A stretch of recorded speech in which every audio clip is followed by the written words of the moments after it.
Saket talks में आप सभी लोगों का हार्दिक स्वागत करते हैं। उम्मीद है आप सभी लोग अच्छे होंगे, स्वस्थ होंगे।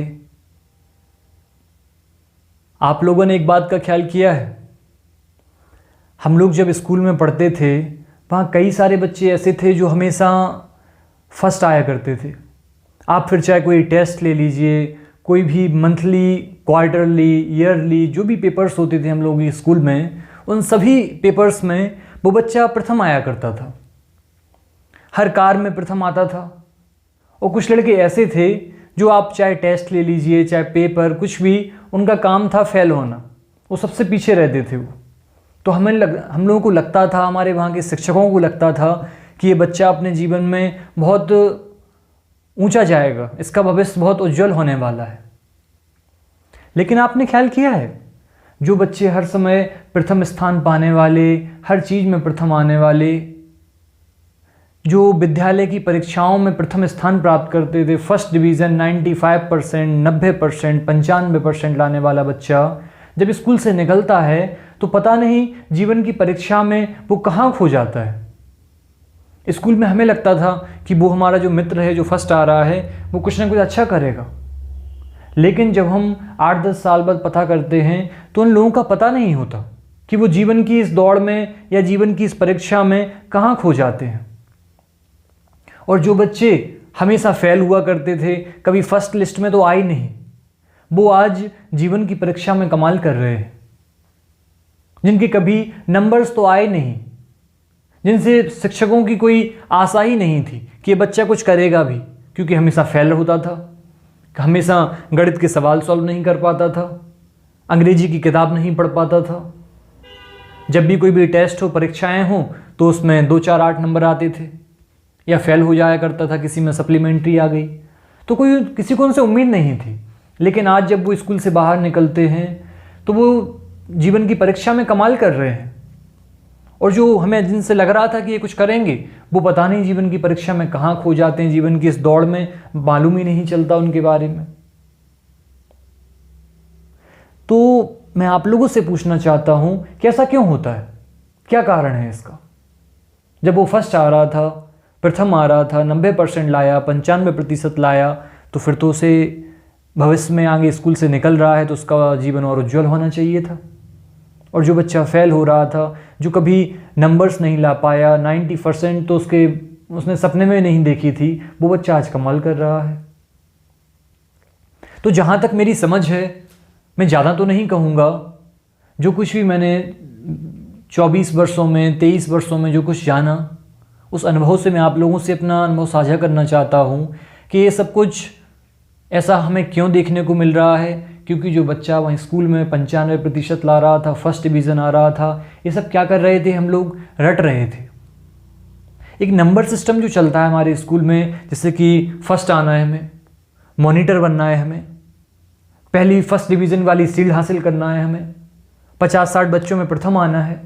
ये जो फर्स्ट आने का जो आकांक्षा, दूसरे को मतलब सबसे ऊपर उठने की जो आकांक्षा है हमारे अंदर, प्रथम आना, मॉनिटर बनना, इस दौड़ में हमें कभी ख्याल ही नहीं आया कि जो कुछ हम पढ़ रहे हैं वो हम उसे सीख कर पढ़ रहे हैं, उसे समझ कर पढ़ रहे हैं, या सिर्फ रट्टा मार रहे हैं, रट्टाफिकेशन, कि पढ़ लिया, टेस्ट दे के आ गए, जैसे पेपर आया उस पर उल्टी कर दी, जो कुछ याद किया था सब कुछ उसमें डाल दिया और अपने आ गए, सारे क्वेश्चन हमारे सही हो जाते हैं, बस हम प्रथम स्थान पा लेते हैं। और जो बच्चा सही से रट नहीं पाता उस चीज़ को, तो वो फेल हो जाता है। हम कहते तुम डफर हो, तुम ढोर हो, तुम आगे कुछ नहीं कर सकते। और वही बच्चे आज कमाल कर रहे हैं। तो ये सारा खेल, जब मैंने ये पोस्ट डाली थी फेसबुक पे, तो एक मित्र ने कहा कि असल में क्या है, ये सभी चीज़ें एक नंबर सिस्टम की वजह से हो रही हैं। जहाँ तक मैं अपना आपको बताऊं, हालांकि हम पढ़ाई में अच्छे थे, आज भी मैं पढ़ाई कर रहा हूँ, लेकिन कई बार ऐसा रहा कि जो टेस्ट हुआ करते थे, हमें उससे मतलब नहीं रहता था कि हम क्या पढ़ रहे हैं। 10वीं कक्षा तक तो मैथ, जहाँ तक हम बायो वाले स्टूडेंट हैं, तो मैथ के जो क्वेश्चंस होते थे हम उसे ऐसे करते थे, साइन कॉस थीटा वाले जो क्वेश्चन होते थे, वो हमने सिर्फ उसे रट के रख लिया था। हमें मालूम था कि ये 5वें नंबर वाला जो क्वेश्चन है, इसके अंदर 11 से 12 लाइन्स में ये सॉल्व होता है। और मान लीजिए हम उसे सॉल्व कर रहे हैं, अगर गिनती की 12 लाइन नहीं हुई हैं तो ये बिल्कुल मानिए गलत है। हमारा अंदाज ऐसा रहता था। हम लोगों को कुल मिला के सारी मैथ रट ली थी हमने अच्छे से, और जो कुछ भी हमें शिक्षक उस समय पढ़ा रहे थे हमें मतलब ही नहीं था कि ये चीज़ें हम समझ पा रहे हैं या नहीं, हम प्रैक्टिकली इसे कुछ कर पाएंगे या नहीं, या सिर्फ रटते गए और वही हुआ। वरना हम बाहर निकलने के बाद असफल क्यों हो रहे हैं? हम जीवन की दौड़ में कहीं खो क्यों गए? क्यों हम अपना स्थान हासिल नहीं कर पा रहे हैं वहाँ पर? मैं आप लोगों से कहना चाहता हूँ, आप जो भी अपने बच्चों को पढ़ा रहे हैं या जो भी माँ बाप इस वीडियो को देख रहे हैं, अपने बच्चों को कभी भी नंबर सिस्टम्स को लेकर, फर्स्ट आने को लेके, फर्स्ट डिवीज़न को लेके उनको फोर्स ना करें, उनके ऊपर प्रेशर ना बनाएं। उनसे ये कहें कि बेटा जो कुछ भी तुम्हें करने की इच्छा है, जिसमें भी तुम्हारा मन लगता है, ऐसा नहीं है कि पढ़ाई करके ही बच्चा जीवन का अपना उज्जवल बना सकता है, भविष्य अच्छा कर सकता है। नहीं, आदमी आज की 22वीं सदी में इतने हजारों फील्ड्स हैं ऐसी जहाँ बच्चा अपनी रुचि के अनुसार कार्य कर सकता है और पैसे कमा सकता है, जो भी हासिल करना चाहता है सब कुछ हासिल कर सकता है अपने सिर्फ उस टैलेंट के बलबूते पर। लेकिन जो नंबर सिस्टम है इस पर बिल्कुल भी आप गौर ना करें, जिससे कि बच्चे को ऐसा प्रेशर ना हो कि माता पिता कह रहे हैं कि फर्स्ट डिवीज़न आओ, हमें कक्षा में मॉनिटर बनना है। तो बच्चा क्या करेगा? सीखेगा नहीं। अब उसे रटने की एक रट लग जाएगी कि हमें रटना है, अगले टेस्ट आ रहे हैं उसमें पास होना है। अरे फेल हो गए कोई बात नहीं, आप लोग उसका मनोबल तो बढ़ाएं कि बेटा कोई बात नहीं, अगली बार फिर हो जाएगा। Numbers doesn't matter, number is just a number. समझ रहे हैं ना? मैं इंग्लिश ज़्यादा नहीं बोलता। वो एक अंक है, कुछ भी आए, 2 आ रहे हैं, 1 आ रहा है, कोई बात नहीं।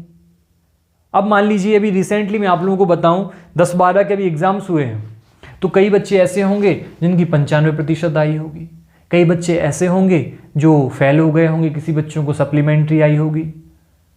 तो मैं विनम्र प्रार्थना करता हूं आप लोगों से, अपने बच्चों को कभी भी ऐसी ग्लानि फील ना कराएं कि तुम डफर हो, देखो तुम्हारे भाई की 95% बनी है, तुम फेल हो गए हो। नहीं, आप जो कुछ भी अपने दूसरे लड़के को सम्मान देने जा रहे थे, आज जो लड़का फेल हो गया है, जो 95% लाता या 90% लाता, आप तब उसे वो प्रेम देते, वो आज भी दें। कोई कंडीशंस ना बनाएं उसके लिए, उसे ऐसा महसूस ना कराएं कि बड़ा भाई 95% लाया है तो वही महत्वपूर्ण है, हम तो नकारा है, हम तो कुछ कर ही नहीं सकते। इससे क्या होता है? बच्चा भविष्य के लिए टूट जाता है, उसका मनोबल टूट जाता है, तो जो कुछ वो करने की हिम्मत भी करता तो वो भी नहीं कर पाता। आप मान लीजिए आपका बच्चा किसी क्षेत्र में उत्तीर्ण होता है, अनुत्तीर्ण होता है, कोई मैटर नहीं करता। आप उससे कहें कोई बात नहीं, फेल हो गए, आप पार्टी देने वाले थे, बच्चों को बाहर भोजन कराने ले जाने वाले थे, आप ले जाइए। उन्हें ऐसा फील ना कराएं आप कि आप कमज़ोर हैं, क्योंकि जब जब बच्चे को ऐसा फील कराया जाता है, जैसे मान लीजिए क्लास का सिस्टम्स क्या रहता है, 20 बच्चे हैं, वहाँ पर हम लोगों ने एक नंबर्स वाइज सिस्टम कर दिया है कि जो बच्चा फर्स्ट है तो उसे हम मॉनिटर बना देंगे, या जो फर्स्ट सेकंड थर्ड बना देते हैं तो हम क्या करते हैं, बाकी जो बच्चे फेल हो गए हैं उन्हें हम उनके सामने बहुत नीचा दिखा देते हैं कि तुम फर्स्ट नहीं आए हो इसलिए तुम शील्ड के हकदार नहीं हो, तुम इन लोगों के बराबरी नहीं कर सकते। तो बच्चा क्या करता है, वो नंबर पाने के लिए उस दौड़ में शामिल हो जाता है, और हालांकि ये दौड़ हमें जीवन में कहीं भी नहीं ले जाती और कुछ भी इस दौड़ से हासिल नहीं होता। मैं तो बड़ा चिंतित रहता हूं कि जिन लोगों को स्कूल में हम देखते थे, आज वो जीवन में पता नहीं कहां खो गए। जीवन ने की परीक्षा ने पता नहीं उन्हें कहां दबा दिया है नीचे। स्कूल में जो सबसे अपर लेवल पर रहा करते थे, आज वो जीवन की परीक्षा में लोअर लेवल पर भी नहीं अपना स्थान बना पा रहे हैं। आज आप जो कुछ भी नौकरी हासिल कर रहे हैं, आपको ख्याल होगा आप अपने टैलेंट के बलबूते पर ही उसे हासिल कर पाएंगे। आज आप डिग्री हासिल कर लीजिए, बड़े से बड़े सर्टिफिकेट कंप्लीट कर लीजिए, जो भी आप करना चाहते हैं आपने कर लिया, लेकिन अंततः आप खुद से पूछें कि ये सब हटाने के बाद ऐसा क्या है हमारे अंदर जो हम इनके बावजूद भी कर सकते हैं, और जो कुछ भी अंततः बचे तो आप पाएंगे यही आपका टैलेंट है, और इसी के बलबूते पर आप अपना भविष्य आगे तय करेंगे, और इसी के दम पर आप जो कुछ भी हासिल करना चाहते हैं अपने जीवन में उसे कर पाएंगे। ना कि परसेंटेज से, ना कि सर्टिफिकेट से, ना कि डिग्रियों से, डिग्रियां एक बेस्ड ऑफ पेपर्स हैं। आपको कब एहसास होगा? जब आप कोई नौकरी कर रहे होंगे, वो आपको मालूम होगा कि ये तो जो हमने अपने सर्टिफिकेट हासिल किए थे उसके बलबूते पर नहीं कर रहा हूँ मैं ये काम, मैं ये कर रहा हूँ अपने टैलेंट के बलबूते पर। आप जो कुछ भी सीखना चाहते हैं आप उसे कंटिन्यू रखें। पढ़ाई लिखाई जो चल रही है स्कूल में चलने दीजिए, नंबर्स को ज़्यादा मैटर ना करें। हमें नहीं आना फर्स्ट, हमें नहीं बनना मॉनिटर, इन सब चीज़ों पे ध्यान ना दें। बस जो पढ़ा रहे हैं वो उसे समझने का प्रयास करें। बस ऐसा ना करें कि हमें रटना है। ये रटने की जो व्यथा है ये हमें कुछ भी हासिल नहीं करने देती। हम रट तो लेते हैं, अगले ही 1-2 महीने में, कुछ दिनों में भूल जाते हैं, फिर हमें कोई मतलब नहीं।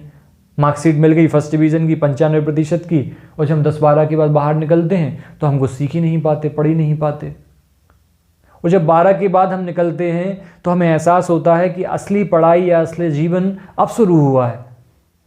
अभी तक तो हम उथले उथले में तैर रहे थे पानी में, अब हमें जाके बाहर सागर मिला है तैरने के लिए, और हम वहाँ डगमगा जाते हैं। तो कुछ लोग ऐसे होते हैं जो डूब जाते हैं उस सागर में, कुछ लोग ऐसे होते हैं जो गोता साध लेते हैं, कुछ लोग ऐसे होते हैं जो तैरकर सारी सागर को पार कर जाते हैं, जिन्हें हम कह रहे हैं कि वो कमाल कर रहे हैं अपने जीवन में। तो बहुत सी ऐसी बातें हैं, आप लोग थोड़ा विचार करें कि नंबर सिस्टम्स को ये कोई काम के हैं या नहीं है। फर्स्ट डिवीज़न, सेकंड डिवीज़न, आप उसकी बराबरी क्यों नहीं करते? फलाना आदमी इतनी प्रतिशत लाया है, तुम क्यों हासिल नहीं कर पाए? वो देखिए ऐसा कर रहा है, वैसा कर रहा है। मैं आपसे कहना चाहता हूँ, आप अपने बच्चे की या खुद की किसी और व्यक्ति से तुलना ना करें, क्योंकि आपका लड़का अतुलनीय है, सबसे डिफरेंट है। जो बच्चा आपका कर सकता है वो इस दुनिया में अन्य कोई व्यक्ति दूसरा नहीं कर सकता, और जो दूसरा व्यक्ति कर सकता है वो इस दुनिया में कोई अन्य दूसरा व्यक्ति नहीं कर सकता। आपका बच्चा इकलौता एक मास्टरपीस है। इस सारे संसार में परमात्मा ने उसे इतना सुंदर बनाया है कि उसके जैसा अद्वितीय और कोई दूसरा नहीं है। आप एक कंकड़ उठा के देखें, उसके जैसा दूसरा कंकड़ आप खोज नहीं पाएंगे इस सारे संसार में। तो फिर आप अपने बच्चों की दूसरों से तुलना क्यों करते हैं? क्यों उन्हें प्रेशर डालते हैं कि तुम फर्स्ट डिवीज़न आओ, तुम 90% लाओ? ऐसा ना कहें। बच्चों को बहुत तकलीफ़ होती है, बहुत दुख होता है, वो अंदर से टूटने लगते हैं, फ्रस्ट्रेटेड होने लग जाते हैं, डिप्रेशन से भर जाते हैं, और फिर हमें पता चलता है उन्हें आत्महत्या कर ली। जनरली आजकल बच्चे ऐसा बहुत कर रहे हैं, क्योंकि उन्हें टेस्ट में फ़ेल हो गए, पेपर में फ़ेल हो गए, तो उन्हें लगता है कि हम आत्महत्या कर लेंगे तो ये सबसे अच्छा समाधान है इन समस्याओं से छूटने का। फिर हम कहते हैं कि बेटा हमने तुम्हारे लिए क्या नहीं किया, तुमने हमसे कहा गाड़ी दिला दो, गाड़ी दिला दी, तुमने कहा फ़ोन दिला दो, हमने मोबाइल फ़ोन दिला दिया, तुमने कहा नए कपड़े खरीदना है वो दिला दिए, तुमने जो कहा सब किया, लेकिन तुमने फांसी क्यों लगा ली?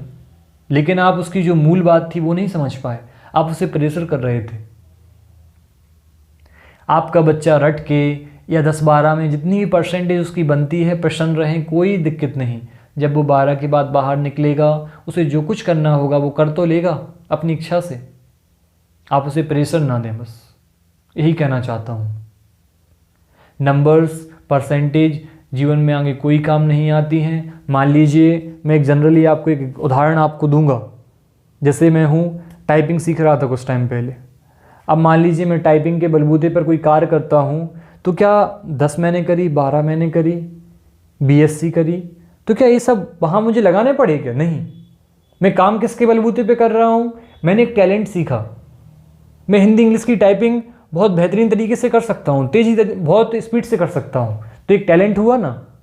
अब आप मान लीजिए टैली सीख गए हैं, कोई सॉफ्टवेयर चलाना सीख गए हैं, कोई वीडियो एडिटिंग वाला सॉफ्टवेयर सीख गए हैं, आप वीडियो अच्छी बना लेते हैं, तो क्या हुआ? टैलेंट हो गया आपका। अब इससे आपकी 10 से 11 से 12 या आपने जो भी डिग्री कर ली है, इससे तो कोई सर्टिफिकेट आपने हासिल करे हैं अपने जीवन में, उससे तो कोई मतलब नहीं है ना। आप जो कार्य कर रहे हैं किस बलबूते पे कर रहे हैं? टैलेंट के बलबूते पे कर रहे हैं। तो अपना आप जो भी समय है, आप कुछ नई रुचि है जिसमें आप वो करें। जैसे कि मुझे वीडियो बनाना पसंद है, मैं इसकी परवाह नहीं करता कि कितने लोग इस वीडियो को देखने वाले हैं, कोई देखेगा या नहीं देखेगा, नहीं, लेकिन मैं बनाता हूँ क्योंकि मुझे अच्छा लगता है। इसी प्रकार आप टैलेंट पे काम करें, आप जो कुछ भी करना चाहते हैं आप उससे करें, कुछ समय उसके लिए निकालें।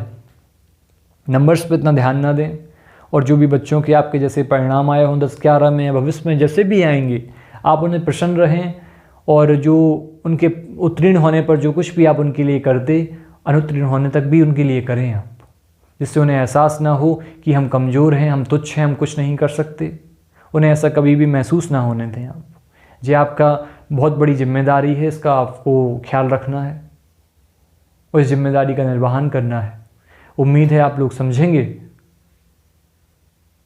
और जो कुछ भी आपका बच्चा करना चाहता है आप उसकी सहायता करें, उसकी मदद करें, ना कि उस पर प्रेशर बनाएं, अपनी मनमौजी ना चलाएं उसके ऊपर कि नहीं मैं तुम्हें इंजीनियर बनाना चाहता हूँ, डॉक्टर बनाना चाहता हूँ। नहीं, जो बेटा तुम बनना चाहो बनो, हमसे जितना होगा आप उसके जीवन में उसके सहायक हों, जिससे वो अगली और सीढ़ियों पर चढ़ सके, ना कि गिर जाए। उम्मीद है आप लोग समझेंगे और नंबर सिस्टम्स को साइड में रखेंगे, जो भी परसेंटेज है इसको साइड में रखेंगे, टैलेंट पर अपने बच्चों को फोकस करवाएंगे कि बेटा जो भी पढ़ रहे हो उसे सीखो, जिससे कि वो तुम्हारे जीवन में काम आ सके। बस रटना नहीं है उसे, थोड़ा देर से सीखो। टेस्ट में फेल हो रहे टेस्ट में फेल हो जाओ, पेपर में फेल हो रहे पेपर में फेल हो जाओ, लेकिन जो सीख रहे हो वो अच्छा सीखो, समझ के सीखो, रट के ना सीखो। उम्मीद है आप लोग समझ गए होंगे। धन्यवाद।